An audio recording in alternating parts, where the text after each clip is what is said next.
La chaîne Nouvelles du passé est appuyée par l'association Meurtres et disparitions irrésolues du Québec qui aide la famille des victimes. Armand Beaufort, Saint-Cuthbert, Québec, 1990. Un homme de 75 ans est décédé suite à un cambriolage à sa résidence qui a mal tourné.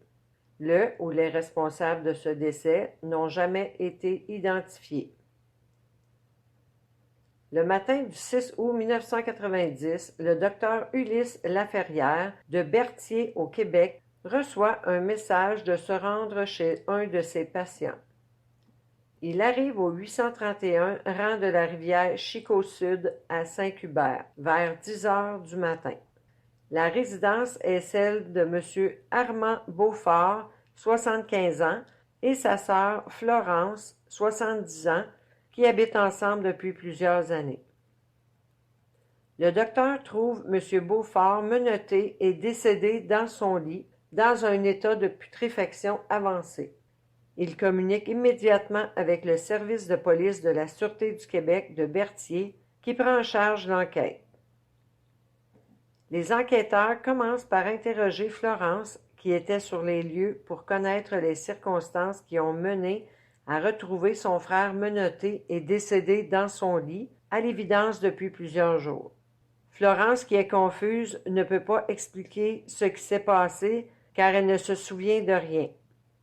Le coroner écrira dans son rapport que Florence souffrait depuis plusieurs années de sénilité, une maladie qui altère les facultés physiques et mentales de la personne qui en est atteinte. L'enquête a démontré que vers le 28 juillet 1990, un ou des individus sont entrés chez les Beaufort pour les voler.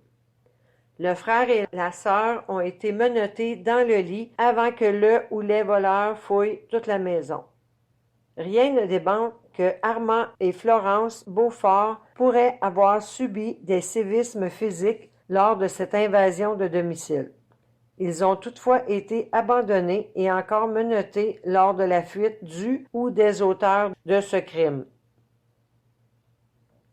L'enquête nous apprend aussi que c'est Florence qui a réussi à se libérer le 6 août et qui aurait téléphoné à une amie pour lui dire que quelque chose n'allait pas avec son frère. C'est cette amie qui contacta le docteur Laferrière qui s'est rendu sur les lieux.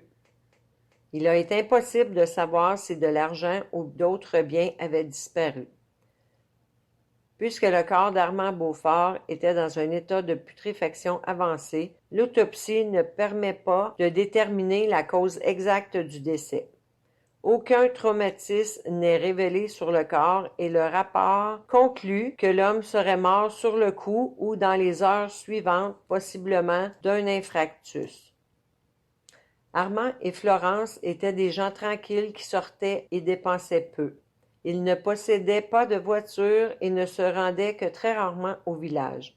Les provisions étaient très souvent commandées et livrées à la maison.